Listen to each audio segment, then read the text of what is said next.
At ayun na nga, ngayong 2025, bago matapos ng taon, naglabas ang Samsung ng Fan Edition nila for the Galaxy S25 series, ang Galaxy S25 FE. So sa mga walang idea what is FE, FE means Fan Edition. Ibig sabihin, itong smartphone na to, ginawa to ni Samsung for you to experience a premium performance, a premium look, a premium feel, na para ka talagang literally naka S series nang hindi ka gumagastos ng kasing presyo ng mga Galaxy S25 series talaga. Kumbaga, onting dagdag na lang para sa top of the line nila na Galaxy A series, well, ayan, naka S series ka na rin ng Samsung. Itong video na to, ginawa ko para sa mga gustong bumili nitong smartphone na to and wala kayong time mag-explore sa mall, wala kayong time mag-research, panoorin nyo lang to. And I'm pretty sure guys na masasagot ko ang isa sa mga tanong ninyo about the Galaxy S25 FE. Like kung worth it ba or whatsoever man yan na nasa isip ninyo na wala pang kasagutan. Especially kung nagbabala ka talaga to buy this smartphone. Well, I think this video is for you. So ano pang inaantay natin? Tara, umpisahan na natin yan.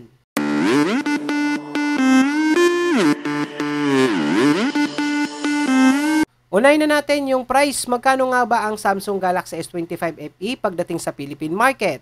So may tatlong variants kayo na pwedeng pagpilian. They have the 8GB with 128GB internal for 32,990 or 256GB naman for 37,990.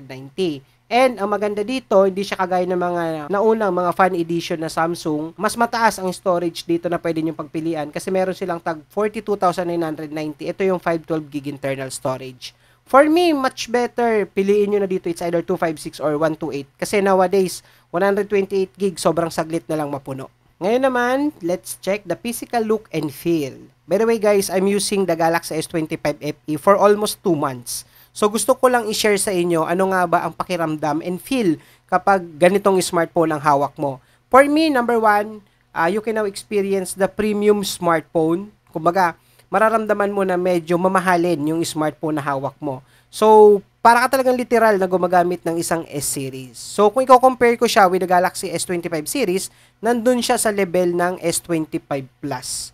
So, mga ganun kalaki yung feeling niya, no? Ngayon, hindi siya kagaya ng S24 FE na glossy yung back. Ito is naka-matte type siya. Kaya kahit na hindi ka gumamit ng case, and ayun, yung fingerprint mo is hindi po dumidikit dun sa pinakalikod. Kumbaga, hindi siya dumihin in short. Ngayon, ito yung pinaka niya, ports and the buttons naman niya. Sa bandang ilalim, dyan mo makikita yung lagay ng SIM card. Ayan, katabi niyan is yung maliit na butas, that's the mic. And the USB Type-C port together with the loudspeaker. Ngayon naman, kapag nakaharap sa iyo yung smartphone sa bandang kaliwa naman, dito naman, wala kang makikitang any buttons or whatsoever na ports. So, just the antenna na dalawa. And sa bandang taas naman, dyan mo makikita yung isang antenna. Ayan yung parang line. And together with the additional microphone. Ayan siya. And kapag nakaharap sa inyo, sa bandang kanan naman, dyan mo naman makikita yung mga pindutan niya. Which is magkatabi po yung power key or power button. Plus, sa bandang taas naman is the volume buttons naman. Ayan siya. So, napakasimple lang niyang smartphone kapag ka tinignan. Pero kapag ka ginamit mo na, especially kung hindi ka gumagamit ng casing, talagang mapi-feel mo talaga or takaw attention talaga na premium smartphone or mamahalin na phone ang gamit mo. At para naman sa colors option, you can now choose between the different signature colors and finish. By the way, they have what we call this, the hero color, the navy, together with the icy blue, jet black, and syempre they have also the white color. So, masasabi ko naman na lahat ng kulay ng Galaxy S25 FE, regardless your gender, talagang babagay siya, no? So, yun yung maganda dito na ginawa ni Samsung. Wala kang dapat pagpilian kung lalaki ka, kung babae ka, or LGBTQ plus ka, ABCDEFG ka pa. So, nothing to worry ka with the Galaxy S25 FE. Perfect na perfect po ang pinaka kulay options na pwede ninyong pagpilian. So, crafted to please both eye and hand. For the design, masasabi ko na hindi ka mapapahiya with the Galaxy S25 FE. So every time na hawak ko siya, laging napapansin ng mga nakakakita sa paligid ko is yung pinaka-display niya. Lagi nilang tinatanong what kind of smartphone I'm using. kasi ang ganda ng bezels nito, sobrang nipis na lang yung sa bandang top and the side. So they have only 1.47 millimeters in terms of bezel. Talagang slim and light itong smartphone na to ng Samsung. And pagdating naman dun sa bottom part, though hindi siya kasing nipis nung top and the side na bezel, pero manipis na rin siya kasi meron tong 2.5 mm na lang in terms of the bezel sa bottom part naman. Kaya kapag tinignan mo tong smartphone na to, talagang it's more on screen na lang talaga siya. And guys, when it comes naman, kaya sabi ko nga kanina, 'di ba, slim and light siya. When it comes to what we call this thickness or nipis, they have 7.4 mm. Kaya naman talagang kahit na all day mo siya hawakan, hindi siya masakit sa kamay. Kumbaga napaka-comfortable hand grip siya na smartphone and rounded na rin yung pinakagilid niya kaya hindi siya masakit hawakan. And also, nasabi ko na light kasi they have only 190 grams in terms of the weight. So, hindi siya kasing bigat ng mga ibang smartphone na nasa flagship level. Itong Galaxy S25 FE, ako na nagsasabi sa inyo, magaan siya na smartphone. Kumbaga, all throughout the day na gamit ko, hindi po ako nangangalay. And the camera design itself. It comes with a bold camera design. So, kinuha ni Samsung dito yung signature floating camera niya sa mga Galaxy S series. So, naka-minimize na yung camera protrusion niya, kaya it's more on camera lens na lang talaga yung makikita mo dito. Ang linis ng design ng Galaxy S25 FE pagdating sa camera niya. Kaya talaga namang masasabi ko na pag tinapat siya sa literal na S25 series ng Samsung, kayang-kaya niya makipagsabayan. Halos hindi mo makikita na naka-fan edition ka. So, for me, in terms of the design, it's very value for money for the Galaxy S25 FE. Punta naman tayo sa durability. Well, guys, sabi ko nga, ang Galaxy S25 FE, value for money to. Kaya naman, when it comes to durability, hindi siya tinipid ni Samsung. So, ano to? Equipped ng Armor Aluminum 2. So, it means that reinforced yung pinaka-metal frame niya. It means gumagamit sa framing nitong smartphone na to, gumagamit ang Samsung ng metal frame. At hindi lang siya basta-basta metal frame. So, it's made from Armor Aluminum 2 na durable. Kahit na malaglag, so hindi siya basta-basta nadident or basta-basta mababasag. So, nalaglag ko tong smartphone na to for almost 2 times or 3 times na for 2 months of use. And ang maganda, walang any dent po na nangyari dun sa mga laglag na yon. So, meron man konting scratch and it's very minimal or talagang halos hindi mo siya manonotice dito sa smartphone. So, ganun siya ka-durable when it comes to frame na ginamit. So, equipped siya ng Corning Gorilla Glass Victus Plus. Front and back po yun Kaya kahit na hindi ka na gumamit dito ng tempered glass or whatsoever na protection sa screen, well, sure ka na durable tong smartphone na to, na hindi siya basta-basta magagasgas or mababasag. And syempre, for me, ako di talaga ako gumagamit ng tempered glass para talagang stunning yung display ng device. And makikita and mafe-feel mo talaga yung pagiging premium look and feel nitong smartphone na to. And not only on that, this smartphone of Samsung is equipped with an IP68. So, it means that they have the water indust resistance. So, you can now use this smartphone kahit na umaambon or accidentally naabutan ka ng ulan. So, hindi mo kailangan magmadali na itago tong device na to. Kasi hindi siya basta-basta masisira sa mga simpleng ulan or simpleng natapunan ng tubig or even ilubog mo siya for up to 30 minutes underwater for 1.5 meters. Nothing to worry, hindi siya basta-basta papasukin. Nabanggit ko na lang din naman yung display. Wala kayong dapat ipag-alala. Talagang very worth it ang display nitong smartphone na to. Itong smartphone na to, kapag gamit mo siya, anytime, anywhere, talagang kayang-kaya makipagsabayan yung display niya. Ang malupit nga doon, lagi ako natatanong, anong phone ang gamit mo? Kasi, alam mo yon, talagang nangingibabaw yung display ng S25 FE, especially kapag medyo mataas ka gumamit ng brightness.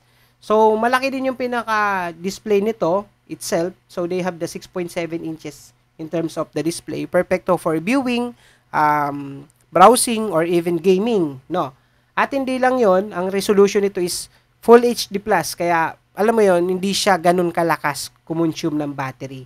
And ang malupit doon, ang ginamit na display dito ng Samsung is the Dynamic AMOLED 2 times. Kaya naman talagang very vibrant, talagang true to life colors and ipinapakita talaga dito na yung display ng phone mo is very premium and kayang-kaya niyang mag-produce ng true to life colors, no? At syempre, equipped din to ng up to 120 Hz in terms of the refresh rate. Kaya naman, sabi ko, kung more on browsing ka, scrolling ka all throughout the day, nothing to worry kasi silky smooth screen yung transition niya. At hindi lang yun guys, yung pinakaano nito, yung pinakalaki ng screen niya, sabi ko nga kanina, manipis na yung bezels niya, no? So, 90.19% screen to body ratio. Kaya talagang almost screen na lang talaga ang meron dito sa smartphone na to.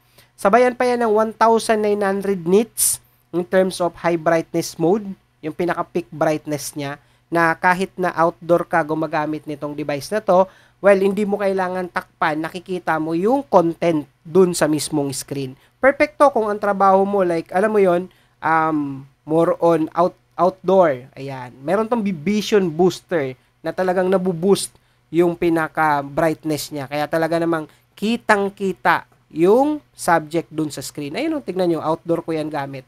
And talagang nothing to worry ako na hindi ko makita yung content. Hindi ko kailangan takpan, di ba? Saan ka pa? Pwede nang basain, pwede mong gamitin kahit na umuulan or umaaraw. So, I think panglahatan tong smartphone na to ng Samsung. And very worth it talaga para sa price na meron siya. Alam nyo guys, ang isa sa perfect match ng display nito, kung more on watching ka ng movies, itong Dolby Atmos. Pwede mo itong i-activate, especially kapag nanonood ka ng mga movies, or ng mga series, or like mahilig ka mag-Netflix, tapos nakalimutan mo yung earphones, or ayaw mong gumamit ng earphones, but gusto mong ma-experience pa rin yung cinematic sound, ito, Dolby Atmos feature with the Galaxy S25 FE, na talagang perfect match sa magandang display niya. So, pakinggan nyo to guys, tignan nyo kung gaano kalupit. Outdoor to kung gaano kalupit yung pinaka-sounds nito.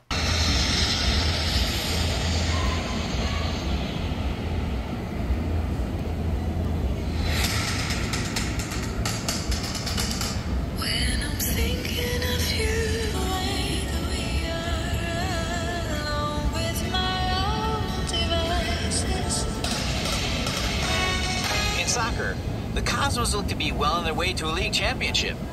The Cosmos walked over the Spitfires 5-1. And yes, alam ko, hinahanap ninyo yung camera ng S25 FE and it's very important sa isang review. Kaya naman, isa-isahin na natin yan. Now, when it comes to camera specs ng Galaxy S25 FE, for the front camera, they have 12 megapixel. This is for the selfie camera niya. And for the rear, it comes with a triple lens camera. Yung nasa bandang taas, it's 12 megapixel. Ultra-wide ito. It's responsible for you to capture a wider shot. Alright? And for the main camera, ito naman yung high-resolution camera niya. They have 50 megapixel wide-angle camera naman. And itong nasa pinakababa, this is the 8 megapixel, which is the telephoto. It comes with a 3 times optical zoom. So ito naman yung responsible for you to take sharper photo, even na naka-zoom yung mismong camera. Ginawa natin syempre yan ng actual camera test, and as you can see, ito siya. Try natin yung 0.6. By the way, for the 0.6 guys, this is the ultra-wide camera niya, no? Ito siya, pag capture natin, ito yung naging kuha. And as you can see, 0.6 siya, and ang linaw, maganda. For the one-time zoom naman, this is the regular angle camera niya. Ito naman yung naging result. Maganda rin. And for the 2-time zoom, ayan, try natin siya. Yung mga zoom feature naman ito. Alright, so quality pa rin yung image. Malinaw. And let's try the 3 times optical zoom. Ayan. So ito yon. Ito yung naging result. Ang ganda lalo kasi optical zoom to syempre. And try din naman natin yung mas na zoom, mas mataas, the 10 times. So this is the digital zoom naman. As you can see, nababasa pa rin yung mga character dun sa inaano natin, pinofocus natin na subject. Try natin 20 times zoom. Ito yung naging result. Buo pa rin siya, but may konting noise. Konti lang naman. And for the 30 times zoom, this is the maximum zoom of Galaxy S25 FE. 30 times po ang pinaka-max niyan. Ito yung naging result. And masasabi ko, for 30 times zoom, quality na po yung ganyang image na kaya niyang i-provide. And for the auto mode naman, low light camera, ito yung naging result. Masasabi ko na maganda siya, even marami pong lights, example, nakatutok talaga sa camera yung ibang mga ilaw dyan. Like ito, yung mga street lights, nakatutok yun sa camera. And as you can see, na-manage pa rin niya yung subject na malinaw and lessen yung glare niya. Unlike with other smartphone guys, kapag nag-capture kayo ng maraming nakatutok na ilaw, ang nangyayari is yung glare. Kumbaga, maraming reflection. Pero ito, kay Galaxy S25 FE, brighter photos pa rin siya even at low light condition. Ito naman yung ultra-wide mode niya, kahit na malawak yung capture, tapos low light yung condition, ito yung naging result, malinaw din siya, and masasabi ko na clear yung image. Like, look at the sky, di ba? Kaya pa rin niyang i-distinguish yung sky, yung, what we call this, yung tree. Tingnan nyo mabuti, yung dahon. So, with other smartphone, pag naka-ultra-wide, ibig sabihin malawak yung sakop, minsan nagko-compromise yung, yung image, kumbaga nagiging darker, di ba? So, ito, as you can see, hindi masyadong dark yung mga subject. Malinaw pa rin siya. Also, we tried the, what we call this, portrait mode. Ito yung, what we call this, ito yung nagkakaroon ng background, yung blur, yung image. So, as you can see, ito yung naging result. Kaya niya pa rin i-separate yung pinaka-subject dun sa background, kahit na low light. It means that kaya niyang i-focus pa rin yung pinaka-subject. Yung ibang smartphone kasi kapag low light, tapos gumamit ka ng portrait mode, ang nangyayari is, kumbaga parang hindi niya nasa-separate ng maayos yung pinaka-subject dun sa background. So ito, tignan nyo, malinaw pa rin and alam natin na itong subject yung pinaka-focus nitong photo na to. And also, we tried the front camera niya. This is the auto mode naman. Wala tayong any inactivate na feature niya dito. Just we take a front camera selfie. And as you can see, ayan, ito yung naging result. Natural yung photo niya kapag nag-take ka directly sa front camera and wala kang piniling mode. Ayan siya. Ito yung naging result. So, hindi siya filterize. Hindi siya kagaya ng ibang smartphone na pag open mo, pag take mo ng selfie, automatically naka-filter na kaagad. Kaya S25 FE, ayan, naka-natural na kaagad yung front camera niya. And this is also the selfie camera niya when it comes to low light condition naman. Ayan. So, low light tong area na to, nagulat ako, maganda yung naging output pa rin niya. Just take a look, ako yung pinaka-subject, yung selfie ko. Ayan, yung mukha ko, kumbaga parang, alam natin na yun yung pinaka-subject. Tapos yung background, just take a look guys, like, yung dun sa part na may ilaw. So, ano pa rin, na-separate pa rin niya yung mga, nung ilaw, dun sa subject. Kumbaga, hindi siya nagbi-blend, di ba? Dun sa pinaka-selfie natin. Yun ang maganda dito kay Galaxy S25 FE. And also, not only on that, we try also the portrait mode niya when it comes naman sa outdoor. Ayan siya. Sa mga mahilig mag-take ng selfie dyan, tapos gusto nyo naka-portrait mode, kumbaga, gusto mo naka-blur yung background, tapos ikaw lang yung pinaka-subject, ito yung result naman nun, guys. And masasabi ko na very effective yung portrait niya, kahit na single lens lang siya sa front camera. Maganda yung pagkakaseparate niya dun sa subject and the background itself. Diba? Tignan nyo, yung buhok ko, kumbaga, hindi siya totally blended dun sa blur ng background. Yung iba kasi minsan nawawala na yung tenga or yung ibang part ng buhok. And also, this is the this is the front camera rather for the portrait mode in terms of low light. Ayan siya yung naging result naman. Malinaw siya pa rin kahit na naka-portrait mode. So, bakit ito yung mga pinili kong mode in terms of taking a photo with the Galaxy S25 FE? Kasi most likely ito yung mga common na ginagamit. And syempre, minsan, sa ibang smartphone, yung mga ganitong mode, na siya kumbaga parang hindi siya ganun kaganda yung result, hindi ganun kaganda yung kuha. Pero with the Galaxy S25 FE, masasabi ko na wala kayong dapat pagsisihan, maganda talaga ang kuha niya in terms of selfie or camera taking photo.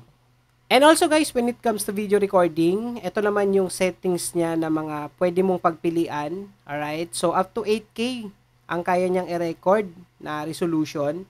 Meron din siyang Ultra HD or Full HD or the Basic HD, and up to 60 frames per second naman yung kaya niyang i-record.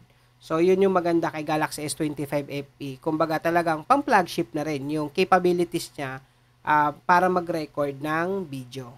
Yung stabilization niya when it comes to video recording, tapos medyo moving tayo or ito kagaya niya naglalakad, masasabi ko na stable siya. Alright? Kumbaga maganda to kung more on travel ka. Tapos ito yung gagamitin mong pang record. So kahit na wala ka ng gimbal, okay na. For the low light naman na video recording, ito yung naging result. So kayo nang humusga.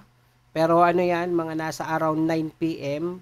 So hindi naman ganun ka liwanag yung location. Pero as you can see, ayan yung naging output. Okay din siya for low light and maganda para sa price na meron kay Galaxy S25 FE. And also, ito naman yung sa portrait mode niya in terms of the video recording. So, ito yung nagbe-blur yung background, no? Kapag nagre-record ka ng video. So, ito yung naging result. Tignan nyo naman. Ang ganda. Parang professional camera yung gamit ko. So, ito naman yung mga settings niya when it comes to front camera video recording. Kaya niya mag-record ng maximum of Ultra HD or 4K and kaya niyang 60 frame per second din. So, ito yung naging result for the front camera video recording test natin. So, smooth siya. Ayan. So, 60 frame per second yung gamit ko dyan. Okay, di ba? Oo, see? So, talagang pang flagship itong smartphone na to. Yung performance niya when it comes to camera. So, very worth it talaga sa price na meron siya. Ito naman yung low light niya when it comes to front camera video recording. Ayan siya. So, limited lang din yung ano dyan, yung ilaw nung nag-record ako. And may mga neon light siya sa background. Pero tingnan nyo, 'di ba? Walang glare yung pinaka front camera niya. Ayan oh. So, kung ikaw gagamitin mo 'to pang content or pang vlogging, yung mga ganon, or for documentation, mahilig ka mag-take ng photo or record ng mga video, ayan, it's very worth it for the Galaxy S25 FE. Hey guys, we're trying the Galaxy S25 FE portrait mode in video recording.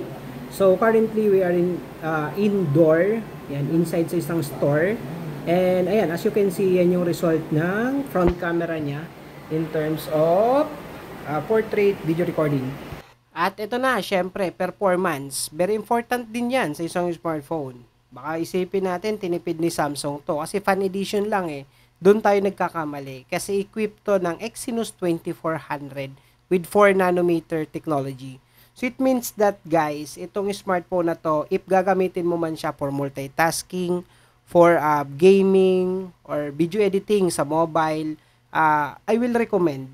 Kasi maganda yung performance niya. Maganda yung graphics, maganda yung, yung battery, consumption because of the 4 nanometer. So, hindi siya mabilis malobat. Though yung performance, hindi kanya bibitinin. Kumbaga, sa presyo na meron tong Galaxy S25 FE, para ka talagang gumagamit na din ng isang flagship smartphone ng Samsung. So, halos hindi mo siya mafe-feel na fan edition kung i-compare mo sa performance na meron yung mga literal na S25 or S25 Plus. Kaya, masasabi ko, kung performance lang naman ang pag-uusapan, Exynos 2400 is very powerful na rin for the Galaxy S25 FE. Not only on that, ang dami pang benefits ng Exynos kasi yung iba binabash to sa social media pero di nila alam yung Exynos is powerful siya when it comes to mga AI feature, AI technology, yung something like that. And also, nothing to worry kasi equip ang Galaxy S25 FE ng mas pinalaki na vapor chamber technology when it comes to cooling system.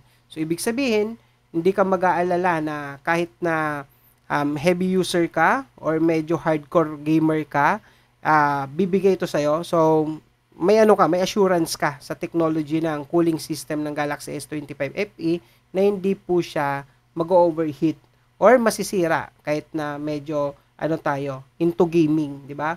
And as you can see, tignan nyo naman, yung pinaka-graphics niya, buong-buo siya.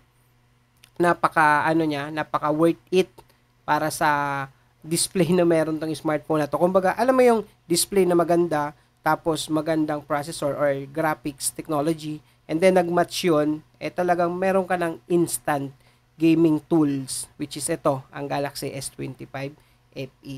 At hindi lang yon, if ever naman na nag-aalala ka when it comes to battery consumption, nothing to worry kasi equipped to ng 4,900 mAh.